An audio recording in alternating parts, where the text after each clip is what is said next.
This evening. I'm Abigail Cooley, Director of the Everett Public Library, and I'm honored to be here tonight with all of you for Everett Public Library's 2018 Everett Reads program. The library strives to provide fun, informative, and relevant programs throughout the year, and we couldn't do that without the support of our city and our community. I'd like to especially thank the Friends of the Everett Public Library who helped us sponsor our speaker, this evening's reception, and continue to support the library throughout the year through their hard work and their dedication. I would also like to acknowledge Mindy Van Wingen, Serena Olson, and Alan Jacobson, who are all library employees and helped to arrange this event. Immediately following tonight's presentation, I invite you to join us on the second floor for a reception featuring Sheriff Longmire's favorite beverage, Rainier beer, along with wine, light refreshments, and non-alcoholic beverages as well. And I'd like to thank both Rainier and the Friends of the Library for sponsoring our reception. The University Bookstore will also be selling books on the second floor immediately following the presentation, and our guest author, Craig Johnson, will be available to sign books. It is with special excitement that I have the chance to introduce Craig Johnson as our 2018 Everett Reads author. Craig Johnson is the New York Times best-selling author of the Longmire Mysteries, also the basis for the hit Netflix series, which we just watched an episode of Longmire. The Longmire Mysteries follow a rural sheriff, Walt Longmire, in fictional Absaroka County, Wyoming. The books and show feature a cast of timeless and richly drawn characters in a great setting, a modern world with a Western tilt. Please join me in welcoming Craig Johnson.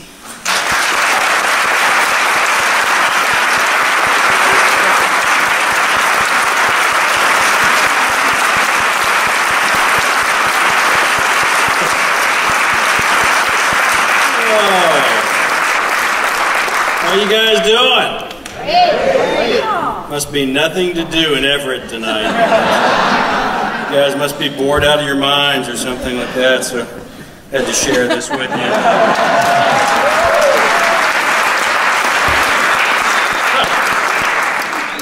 Oh, I'm definitely going to tell some Rainier beer stories tonight. Like that's warn you now, like before we get started here, like that. But it is wonderful to be here. Absolutely wonderful to be here. Like that. And my name is Craig Johnson.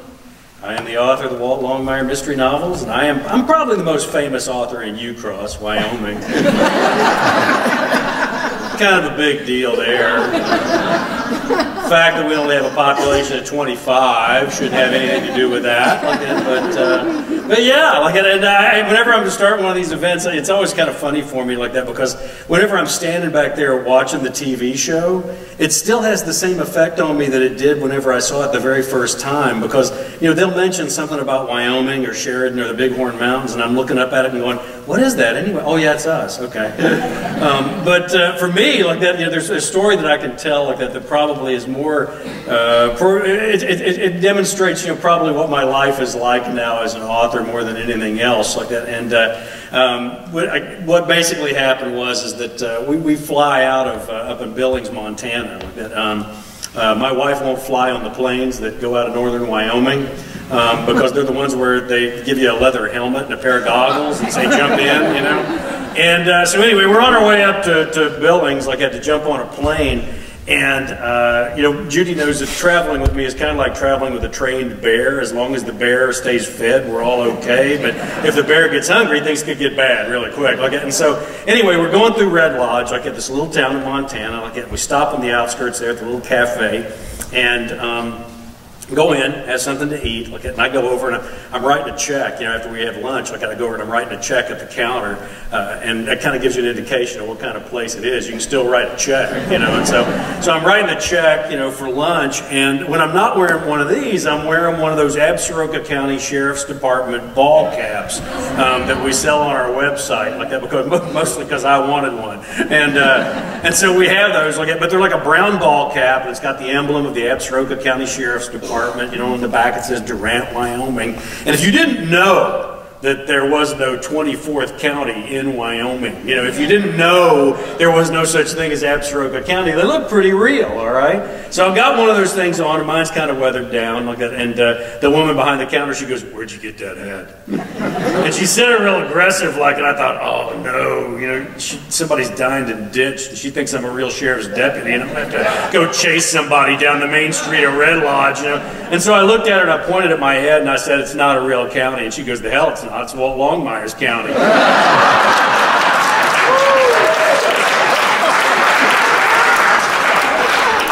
So I felt like I'd been smacked, you know.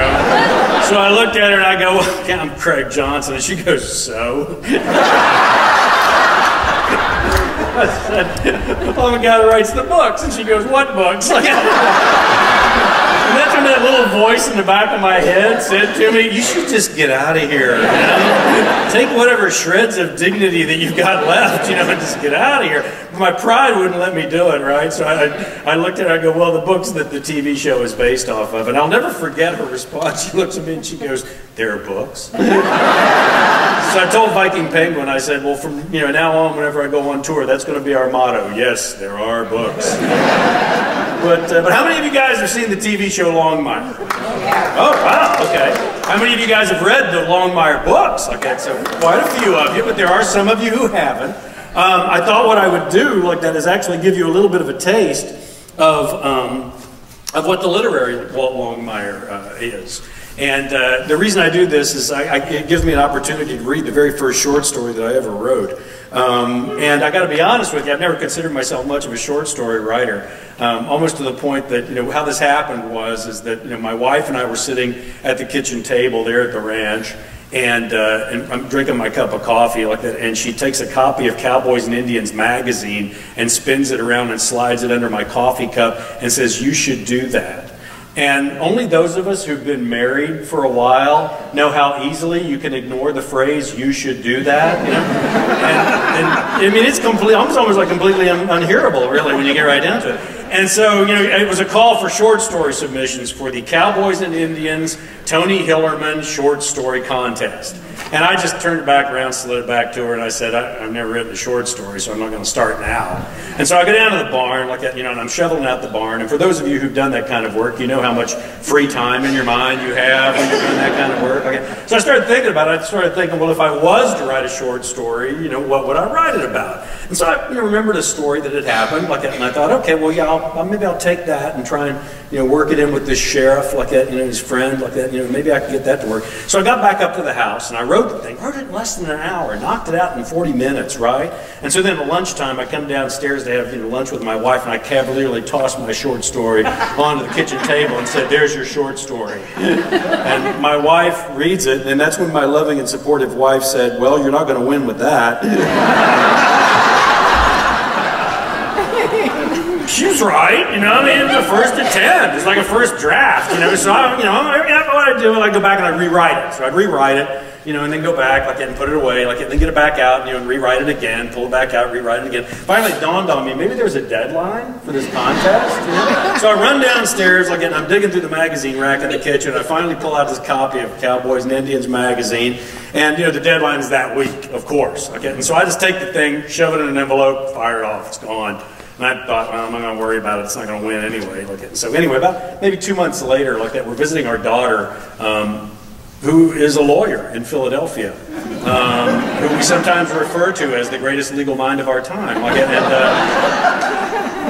Probably the more you learn about my personal life, the less impressed you're going to be with my writing ability. He didn't really know how to write, and there's a lot of interesting people. That's all. But anyway, my cell phone rings. Well, okay, first of all, I never had my cell phone, okay? Second of all, it's never turned on, and it's never got any battery power. So it's like, we were walking around the house going, what is that noise? What is that? Anyway, well, it was actually my cell phone. So I picked the thing up, and I learned how to answer it. And so I answered it, and it was Ann Hillerman, Tony Hillerman's daughter.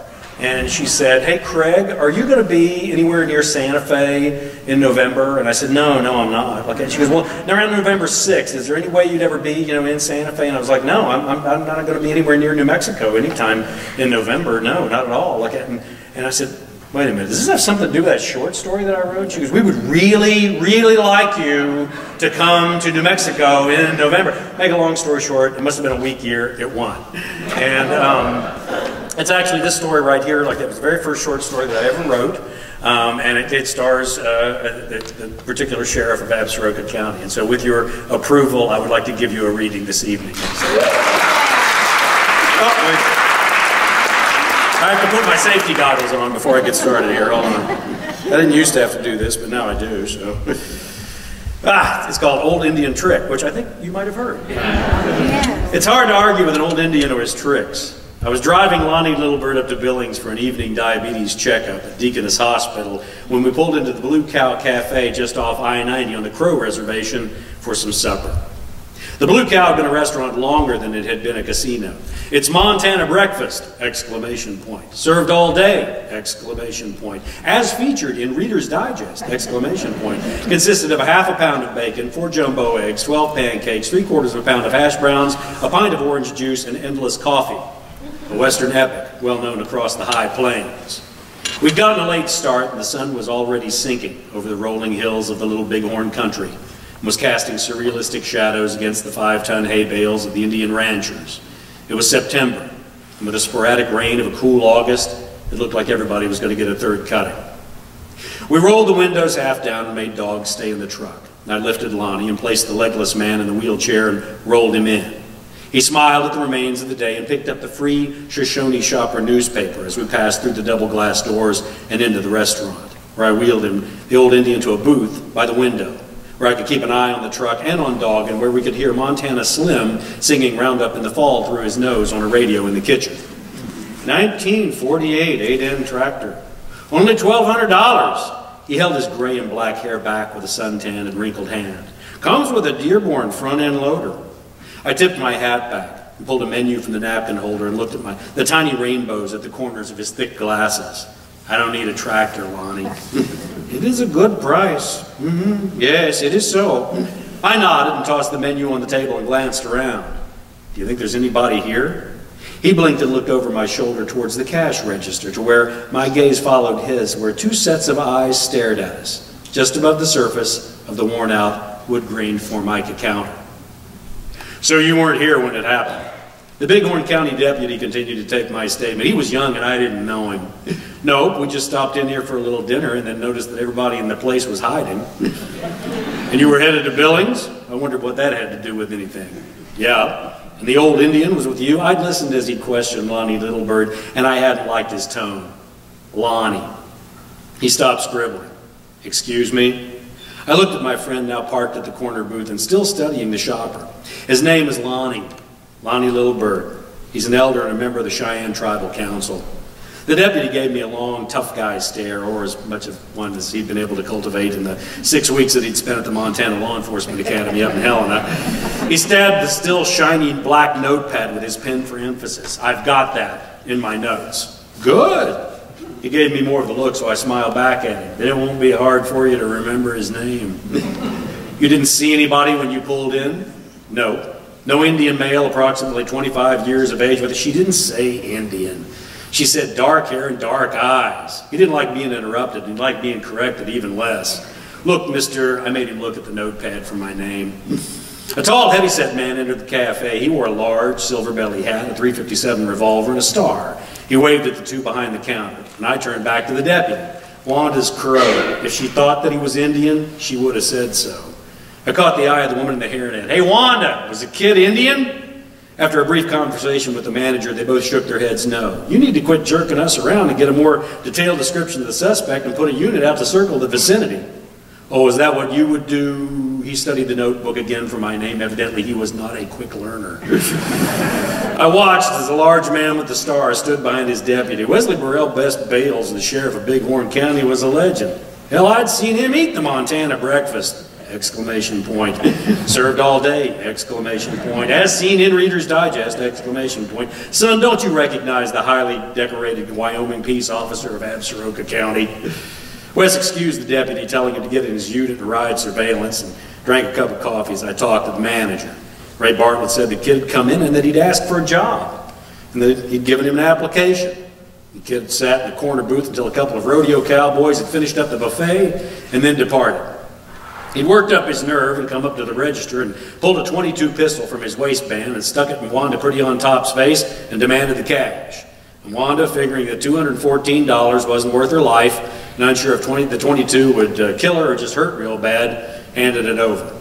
He asked for the change, and she had sighed, and they dutifully dumped the coins into a deposit bag, and the kid made them get down on the floor, which Wanda said was fine with her because she was dying to get off of her feet anyway. And he told them that if they moved in the next 10 minutes, he'd shoot her. Ray said it had been about 5 when we came in. Wes filled himself another motion towards me, but I declined. Ray, what did the kid look like? Tall, thin, stringy long hair, and had a straw cowboy hat. Ray thought. Had jeans, t-shirt, and one of those snap front western shirts. I nodded. Had the tail out to cover the gun? Yep. Anything else? Ray thought about it. He smelled bad, and he had bad teeth. I looked at Wes and watched as he plucked the mic from his shoulder and called the description into the deputies and the assorted HPs he had out on the prowl. We shook hands. Thanks, Walt. You bet. I walked to the booth and knocked on the table to get Lonnie's attention. You ready to go? He nodded enthusiastically, but kept reading the Shoshone Shopper. They switched the electrical system over to 12 volts. He looked up. I don't know why people do that. The 6-volt system is a perfectly good one. Yes, it is so. I loaded Lonnie and folded up his wheelchair and let Dog out and watched as the beast relieved himself and memorized every smell between the lamppost and the truck, and then let him back in and fastened my seatbelt. Lonnie was still reading the Shopper and it was beginning to worry me. Are you all right? He didn't look up but continued reading. Yes. I waited a minute. I apologized for that. He still didn't look at me. For what? That deputy in there. He finally turned his head. Why should you apologize for him? I stared through the window and then started backing out. Where are we going, Walter? I thought Lonnie must be getting forgetful. Well, we were going to your doctor's appointment up in Billings. It's getting late, so I think we're going to have to go home and reschedule. He looked back at the paper. Oh, I thought you might want to go get that young man that robbed the cafe. It was a rundown trailer park on the outskirts of Hardin, the kind that seems to attract tornadoes and discarded tires. We cruised the loop and stopped just short of a sun-weathered single-wide with a rusted-out Datsun pickup parked in the grassless yard. The flickering blue light of a television cast across the curtained windows, and Wesley Bales, Ray Bartlett, and I turned to look at Lonnie, who folded his newspaper and glanced at the number on the dented mailbox alongside the dirt driveway. This is it, 644 Roundup Lane, Travis Mowry. Yes, it is so. I shrugged, placed my hat on the dash, and reached my arm behind the seat. Can I borrow your gun? I stuffed the Colt in the back of my jeans and glanced over to make sure the interior lights of the truck had gone out. It was now fully dark, and the trailer gave me the advantage by not having any street lights. Wes got out on the other side with the 870 Remington that he brought from his vehicle and quietly closed the door behind him. I pulled out my wallet, rolled all the cash that I had into a substantial wad, and then mounted the rickety aluminum stairs to knock on the screen door. I could make out the kitchenette and the carpet strip that led to what I assumed was the living room. The television was playing some reality show, and I had to knock again. And after a moment, a weedy-looking young woman came to the door and looked at me. She did not open the screen. She had the look of someone who'd taken life on early, made some bad choices, and gotten her ass kicked. I grinned and gestured with the wad of bills, making sure that she could see the 20 on top. Is Travis around? She looked uncertain. I've got this money that John gave me to give to him. I know it's late, but I thought that he might need it. It was calculated risk, but it seemed like everybody knew somebody by the name of John. She still didn't come close to the screen, and her voice was thin and halting. You can give it to me. Always let them see the money. I shook my head but continued to smile. I'm sorry, ma'am, but I don't know you. Is Travis here? She didn't say anything, but turned and disappeared. I took a deep breath and glanced back out at the truck and wondered if there was any trouble, what Wes thought that he was going to be able to do about it all the way from out there. I heard footsteps and watched as a tall, lanky young man stopped in the hallway.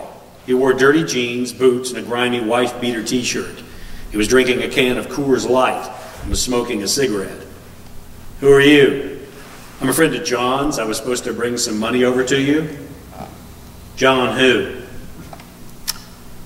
It appeared that not everyone knew someone by the name of John after all. I took another calculated risk. They were working so well. John from the bar? I mean, you are Travis Mowry, right? I held up the cash. Something about some money for you. Always let them see the money. He stepped forward, pushed open the screen door, and reached for the roll of bills, and I let him have it. But then grabbed his wrist and yanked him from the trailer in one heave, slipping the .357 from the back of my jeans and lodging it under his jaw. I turned the two of us back towards the truck, and the doors were open, and Wes was running across the yard with a shotgun, and the manager was nodding his head. Yes. 10 minutes later, we were booking Travis Mallory at the Bighorn County Jail under the watchful eye of 2 Montana Highway patrolmen and 3 deputies, including the one that had questioned us at the Blue Cow. It appeared that the majority of eastern Montana law enforcement wanted to know how, after we had stumbled onto a relatively cold 1052, had apprehended a suspect in less than 10 minutes. Travis had a 4-page rap sheet starting with his stealing a car at the age of 14. He got caught and was remanded to juvenile detention. Got out, stole another car, got caught, was sent to a foster home, ran away, and stole yet another until he graduated to producing methamphetamines in a bathtub. He'd done a 2-spot at Deer Lodge where the prison psychologist had intimated that it was all a question of comparison, but that if you sat a bag of groceries next to Travis, the groceries would get into Stanford before he would. The police officer stood a little ways away from Lonnie, but snuck glances at him as he continued to read the Shoshone Shopper in Bighorn County's basement jail. As I finished up my written statement, Wes tugged at my sleeve. All right, how'd you know? I looked at the old Indian who folded his paper in his lap and waited along with the legendary Wesley Burrell, best bails in the collected force for my reply. Why, Wes, that was just top-flight investigative work. I looked back at the group and then tipped my hat especially to the narrow-minded deputy. You fellas have a nice night. I waited. We were racing a 150-car Burlington Northern Santa Fe down the Little Bighorn Valley, another famed site of monumental hubris. There was a slight breeze rustling the sage and the buffalo grass, the obelisks, markers of the 7th Cavalry almost discernible in the light of the just-risen moon. Lonnie remained quiet, his veined arm resting on the door sill, the thick lensed glasses reflecting the horizon-to-horizon stripe of the Milky Way, what the Indians call the hanging road. Did I ever tell you about that rattlesnake that I ran over with my father's 8N tractor? I sighed and wondered what sort of pithy homespun philosophy this story would turn out to illustrate. When I got back from Korea, he had 2 hay fields, and one was about 3 miles down the county road. It was a Friday, and I had just finished cutting. I was a young man and in a hurry, but I see this big rattler stretched out across the road. Not the smartest thing to do. He chuckled. He was a big one. He had about 12 buttons on him. All right, Lonnie. How'd you know it was Travis Mallory? He turned to look at me, hurt at my interrupting his story. And how the hell did you know that he lived at 644 Roundup Lane? He half smiled, and his eyes returned to the stars as he nodded with the words, O-I-T. I thought about the well-known phrase in our part of the world, old Indian trick. He continued nodding and carefully pulled Travis Mallory's Blue Cow Cafe employment application form from the folds. He handed it to me. The form was completely filled out. Yes, it is so.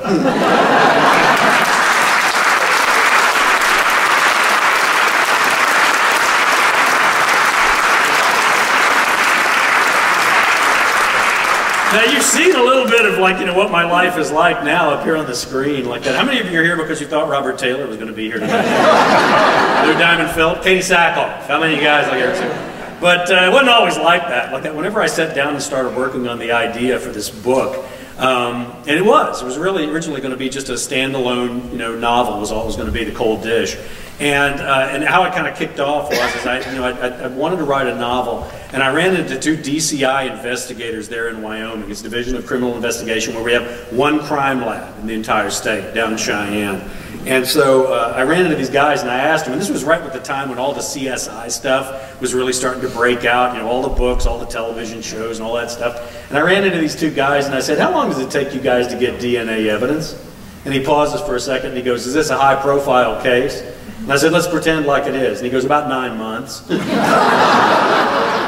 So I was like, well, that's not really particularly honest then what they're doing in these TV shows and in these books, is it? And he goes, no, it's not at all. And so I thought, well, okay, well, what if you did something that was maybe it was the sheriff of the least populated county in the least populated state in America. Maybe that would be something that would be more interesting. You know, it would make me focus more, you know, on character and place and all the things that I think are, you know, what makes for better writing. And so I sat down, and I got started, and I wrote the first 2 chapters of The Cold Dish, and they were horrible. They were bad. Believe me, I know. I wrote them. I know how bad they were. And so, you know, I thought, well, you know, what's wrong with these things? And I thought, okay, well, you don't know enough about sheriffing in Wyoming. That's a problem. You need to go talk, you know, to a sheriff is what you need to do. You know, and so, you know, it's a very specific style of law enforcement. So I thought, all right, that's what I'll do, primary research material. So I drove the 18 miles into the county seat of Johnson County, my county, Buffalo, Wyoming. And I get there, and this is before 9/11, so there's no bulletproof glass, no computer rooms or anything like that. And I walk in, and I look at the end of the hallway, there's a door propped open, and a guy's cowboy boots are up on the desk there, and I knock on the wooden counter, and this voice goes, "What?" And I said, "Hey, Sheriff, could I talk to you for a minute?" This guy comes out. This fellow by the name of Larry Kirkpatrick, and he'd been the sheriff there in Johnson County for quite some time.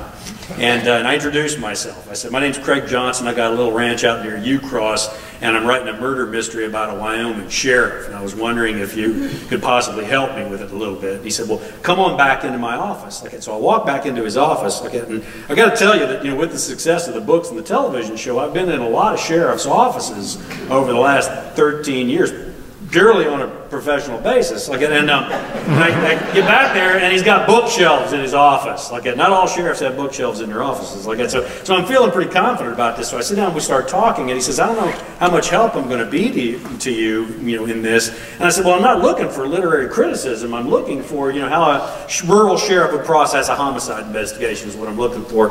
And he says, "Well, what the heck? I'll give it a try and help you." And so I was so relieved that I had solved this problem that I walked out of there and went home and added on to my house. And I built a shop and a barn and corrals and loading chutes, and got everything all going and up, at the ranch there, because I built the whole thing myself. And my wife had a store she wanted to start over in Sheridan, so I went in there and there was an old opera house and I tore it all out and rebuilt it, got her store all up and going and came back out to the ranch one day and sat down at the office and accidentally pulled open the 3rd drawer down on the right-hand side, and those 2 lonely little chapters of The Cold Dish were looking up at me. Yeah. And 9.5 years had gone by. So I don't want to hear any of that crap about writer's block, all right?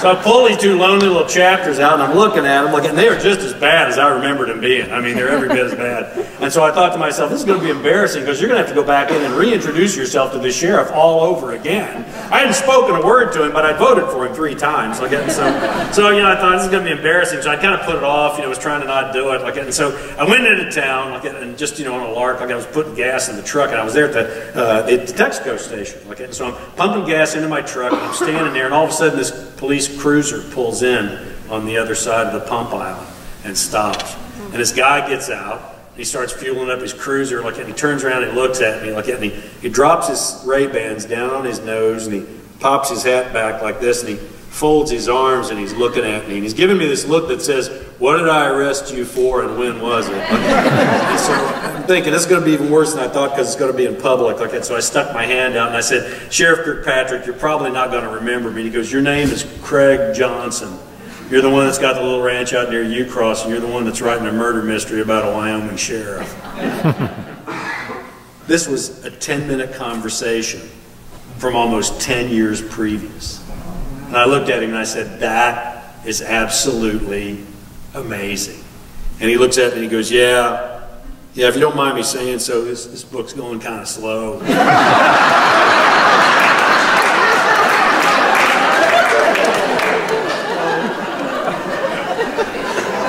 Well, that pissed me off.